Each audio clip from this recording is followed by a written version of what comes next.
Hi, today I am going to explain branding service firms, products and experiences. By watching this video, you would understand how do service marketers create strong brands and what are the different branding strategies for services. Okay, what is branding and why is it important for your business? All those things you might be known.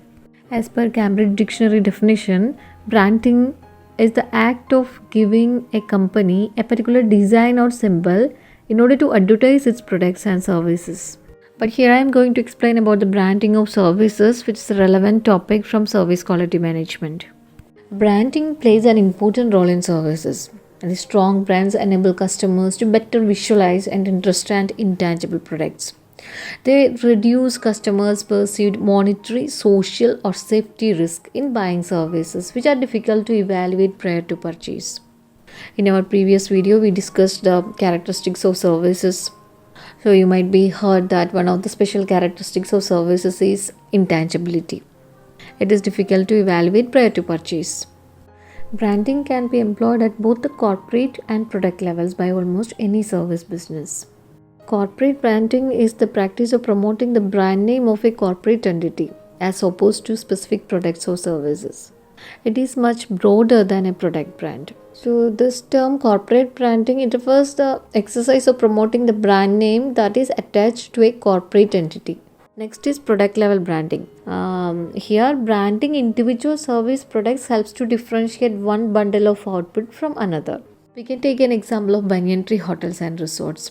This hotel carefully crafted specific products for its various target segments, branded as Heavenly Honeymoon, Spa Indulgence, or Intimate Moments. The latter is a product specifically created for couples who may celebrate their wedding anniversary. It is presented as a surprise to the partner or spouse when guests return to find their villas decorated with candles, incense burning, flower petals spread throughout the room, satin sheets on the decorated bed, chilled champagne and wine, and a private outdoor pool decorated with a variety of aromatic message oil to further inspire those intimate moments. So having packaged and branded this product allows this particular hotel to sell it via its website, distributors and reservation centers. So without specifying exactly what this product means and giving it a name, marketing, selling and delivery would not be effective. Next, I would like to explain about the branding strategies for services. Most service organizations offer a line of products rather than just a single product. So as a result, they must choose from among four broad branding alternatives. First one, branded house. That means using a single brand to cover all products and services. Secondly, house of brands, that is using a separate standalone brand for each offering. There is sub brands and endorsed brands, which are both some combination of these two extremes. Okay, we can represent these alternatives as a spectrum. See this figure, we are going to discuss each one of them. Branded house. What do you mean by branded house? This term is used to describe a company such as Virgin Group that applies its brand name to multiple offerings in often unrelated fields. Virgin's core business areas are travel, entertainment and lifestyle, but it also offers financial services, healthcare, media and telecommunication services. So here a company that markets as a branded house is expressing its value proposition in a single unified voice. We can take more examples such as Harley Davidson, Google and Apple. Okay, then sub-brands. Next on the spectrum are sub-brands, for which the corporate or the master brand is the main reference point, but the product itself has a distinctive name. For example, Singapore Airlines Raffles class, denoting the company's business class, and the Singapore Airlines Suites, it's beyond first class service on the A380. FedEx also using this strategy. They successfully using a sub-branding strategy. When the company decided to rebrand a ground delivery service it had purchased, it chose the name FedEx Ground and developed its alternative color for the standard logo, that is purple and green rather than purple and orange. So its goal was to transfer the positive image of reliable on-time service associated with its air services to its less expensive small package ground service. The well-known air service was then rebranded as FedEx Express. Its other sub-brands in what the firm refers to as the FedEx family of companies include FedEx Home Delivery, FedEx Freight, FedEx Custom, FedEx Trade, FedEx Supply Chain, and FedEx Office. FedEx, the abbreviation of the company's original air division, Federal Express. It's an American global courier delivery services company. Okay, then the first subgroup is FedEx Home Delivery, which delivers to US residential addresses. Second is FedEx Freight. It is regional, less than truckload transportation for heavyweight freight. And third one, FedEx Custom Critical. It's a non-stop door-to-door delivery of time-critical shipments. And next is FedEx Trade Networks. It includes customs brokerage, international freight forwarding, and trade facilitation. Next is FedEx Supply Chain. It's a comprehensive suite of solutions that synchronize the movement of goods. And finally, FedEx Office. It includes office and printing services, technology services, shipping supplies, and packaging services located at both city and suburban retail stores.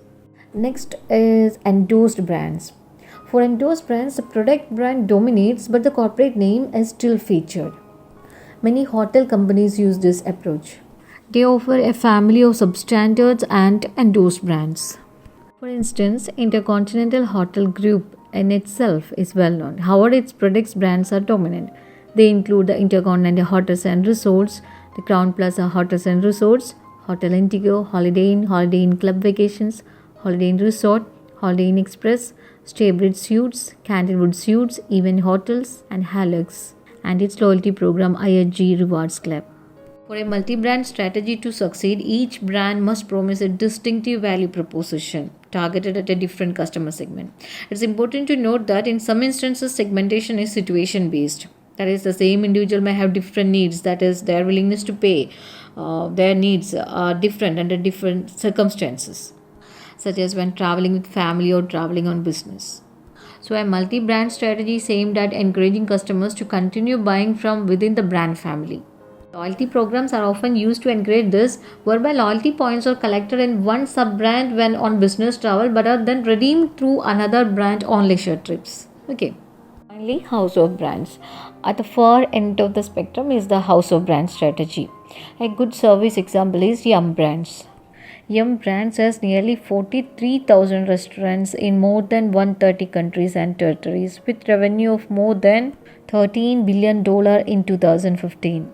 The interesting fact is that many may not have heard of Yum Brands, but definitely they are familiar with their restaurants brands, such as KFC, Pizza Hut, the global leaders of chicken and pizza. Worldwide, the Yum brand system opens over 6 new restaurants per day on average, making it a leader in global retail development. Okay, now I'm concluding.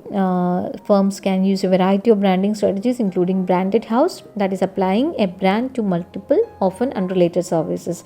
For example, we discussed about Virgin Group. Secondly, sub-brands, that is using a master brand, often the firm name, together with a specific service brand. For example, we talked about FedEx Ground Service. Thirdly, endorsed brands, that is the product brand dominates, but the corporate brand is still featured. We discussed about Intercontinental Hotel Group. Finally, house of brands. Here, individual services are promoted under their own brand name without the corporate brand. KFC of Yum Brands.